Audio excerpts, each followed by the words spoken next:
What's up guys, Chris here from Vo-Gus Prospecting. If you're new to the channel, welcome, and if you're an old hat, welcome back. Today I woke up at 5 AM. So I went back to bed and now it's almost 9:30. And that's okay, because we're going to go sluicing nonetheless. I'm going to take you out to a little creek and we're going to throw a bucket load of dirt down the crock. But more importantly, I get to spend some time with Chris Dog. You want to spend some time with Dad? Oh, that looks like a yes to me.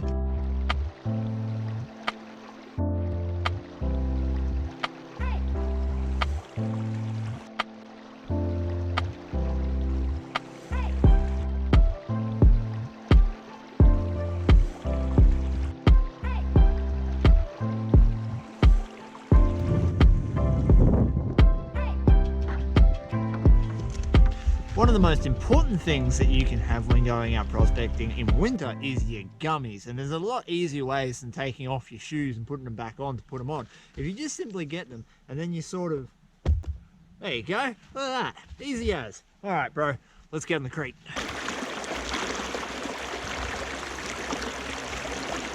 I've been looking all morning for an inside bend. It's the most common and basic place to find gold. If you find an inside bend, you'll likely hit it. On this creek, I know it sits in the orange clay, so if I can find a good inside bend that has orange clay, I should find gold. I found two so far. Let me show you. All right, first inside bend is just over here. You can see it, it's a big long one. It starts about there really where the large rocks are accumulating, comes all the way around, and that's where it starts to get nice and heavy with the big heavy materials. There could be a lot of gold under that, but there's not too many places I could easily set the crock up, so that's a maybe. The other place is over here. This is the other place. If you have a look up here, we've actually got the creek coming around here and you can see this nice big flat section, big rocks, and you can even see where the water was running in flood, and that is a really good inside bend. I've got places to set the sluice up. So what I'm going to do is set the sluice up here first, run a few shovels, maybe 50 shovels, see what I get out of it, and if I don't have any decent results, then we'll move down to the other one and see what's there. That's where I was going to set my sluice up, right there, but there is a big rock approximately where that graphic is, and I couldn't budge it, I couldn't move it, and then I started feeling around my shovel and it goes across the whole creek, and it feels like a bit of bedrock, which could be, or a really big boulder, one of the two. It could be a really good sign. I did a test stand, half a shovel of dirt, and I got this. Look at that. For half, like, that's not even a quarter of a pan's worth of dirt, and I pulled out like 10 good specks of gold. So we might try and, I don't know, maybe we'll set the sluice up somewhere else and we'll run that dirt, because that's good dirt. All right, we've got the sluice set up. It actually looks really good. That came together quite easily, which is very unusual for me. Normally I'm dicking around for ages and it doesn't work.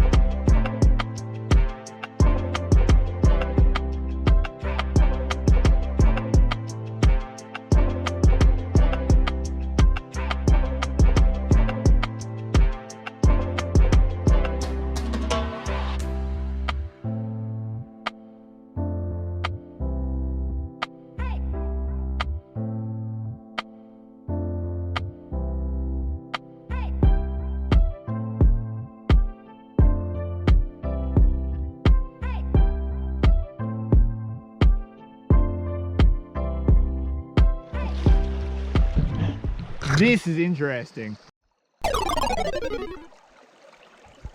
See that? That's charcoal. Now, the last time a bushfire came through here, which is pretty much the only reason you get this sort of build up, was 2006. This is when the last time bushfire came through here. So I know this hasn't been touched since at least then. That is awesome. That's 12 years worth of possible accumulation. The reason that ash was so important is because bushfires create massive erosion events thereafter. When you have a major bushfire go through, it burns away all the foliage and often the root balls of major trees and grasses that hold soil in place. For gold prospectors, this is actually a really good thing, because when the rose rains do come thereafter, and for several months after, while the plants are regenerating, all of that dirt is shifting downstream, and you'll often find the ash and very silty dirt with it.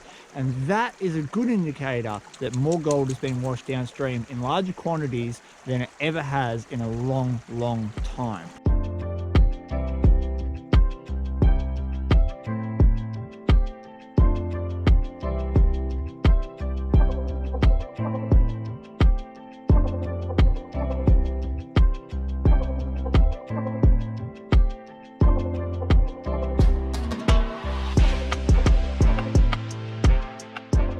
I had to leave my DSLR at home because of the rain, but in this pan the fuzzy GoPro footage can't reveal about the 200 specks of ultra-fine micro gold there. Like, it's ultra fine stuff, but there's a fair bit of it. That's pretty cool from 3/4 of an unclassified pan. I might have accidentally found a spot. There is gold everywhere in this mat from about 10 shovels. There's a nice big bit just there, and lots of little fine stuff you're probably not going to be able to see. That is a really positive sign.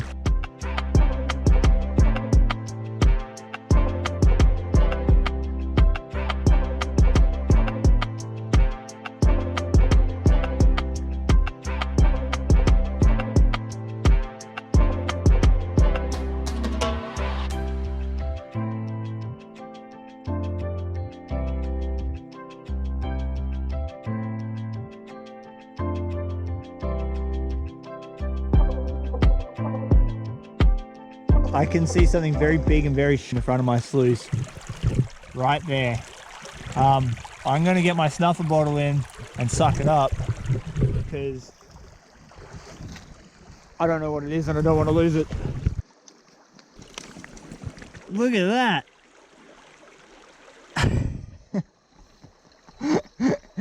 Oh, I got really excited about absolutely nothing. That looks like gold. It looks impressive, and it's a bit of gold foil. Oh, the fever's real when you do that to yourself.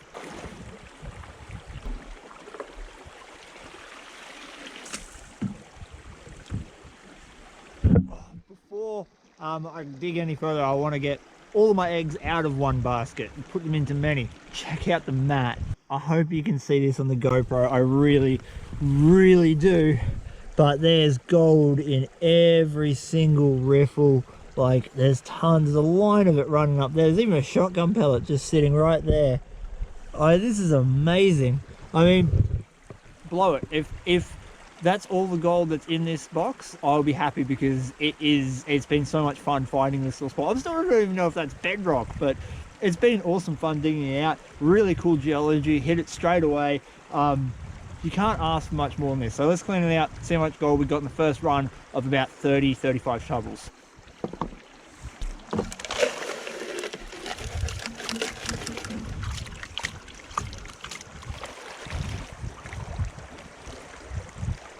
I don't know if you're going to be able to see this as clear as on the DSLR, but look at the ring of ultrafine gold. All of that is like sub 50 mesh, easy. That's insane. I've never seen that sort of gold on this creek before. I've seen fine gold, but not that much in one place. That's an awesome accumulation.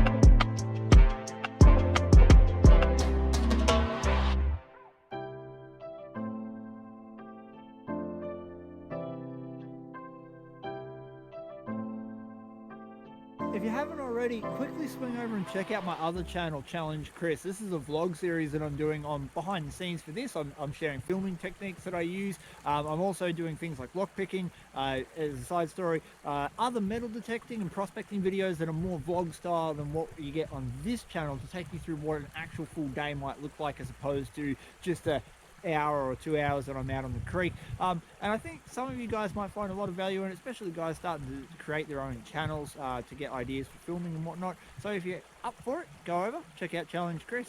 You can see the thing just there, and that's what my shovel's leaning against, and it's actually a log. It's the round part of a log. It goes like this. Now there's really big boulders just here that I cannot shift, but as I work along the inside of that log, I'm pulling out ash the whole way along. Bits of wood are coming up, and I'm getting mad gold just off the inside edge of that log. So once I scrape it out, I'm done. The time is now, I've done probably 25 to 30 shovels, a little bit less than the first run, so I'm not expecting as much gold. I cannot get any more dirt out of that log without getting my whole arm and part of my body in to remove some very, very big rocks. So without further ado, let's wash it out, see what we got for the beautiful backlog of gold.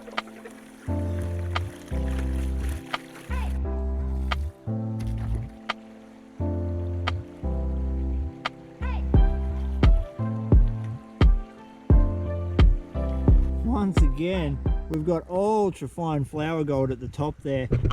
I will go home and separate this properly because I don't want to miss out on any of that delicious flour. It's better than baking. That's debatable. Better than baking flour. I like cake.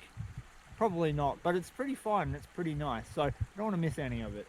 All right, we're going to head home, grab the DSLR, grab the scales. We're going to weigh how much gold we actually got today. It's very, very fine stuff. All right, we're going to teleport home and then we're going to weigh the gold. I don't know how to teleport, I gotta walk. Finally got home after an extended hike out. Ooh, it's dark in here. And now, I get to turn on the DSLR and not have to worry about the GoPro anymore. We're gonna clean this up, so I've got to tip this out, get all the black sands out of it, but I'm forgetting something. A coffee and a stack of cheese and biscuit crackers. The first thing I wanted to show you was that tiny little bit of gold that's left in the V-matting. How cool is that? It made it all the way home, trudging through the bush, being ripped off for sluice and wash. That's a determined bit of gold. It's going to stay there for good luck. Alright, I managed to pan off that gold while Jono was talking to me on the phone. You can see just here, this is that ultra fine gold I'm talking about, and most of the stuff that's up the back there is actually made from it. I couldn't believe the powder that was coming out of that hole. It was unbelievable. So we're going to let this dry and then we'll do the grand weigh up, which probably won't be much, but that's okay. It still looks pretty.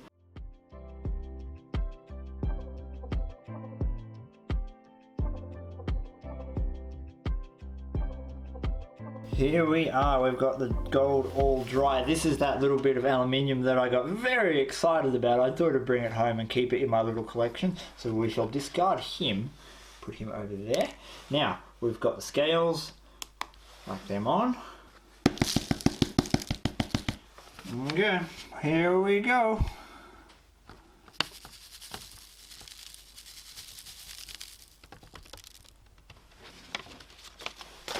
.17, which for about an hour to an hour and a half's worth of fiddling around in the very first spot I tried without test panning is pretty damn good. Oh, I'm so excited. I just got back off the field and I went back to the same spot. This is the next day and I found a little picker, and this is why I had to refilm this outro because how good are little chunks of gold? You want chunks, don't you? Well, let's be honest. So that gold's coming up right after this. If you haven't already, check out my other channel, Challenge Chris, because on there we've got a lot of things that you don't get to see on here, including behind the scenes of this channel, some other prospecting videos that aren't already up on Vo-Gus prospecting. We've got lockpicking, we've got camera tutorials and daily vlogs and stuff. So there's a whole range of stuff there that you might find interesting and I think adds a little bit more to this channel. If you haven't already, hit that subscribe button, because if you like this video, you'll likely like other ones that I have created. Like and a share go a long way to helping me grow the channel bigger and better for you guys. Alright, I hope to catch you out there sometime. Check out this gold and I'm out. This is the picker, and without a shadow of a doubt, this is the best noise you can have from a bit of gold. Oh yeah, let's do that again.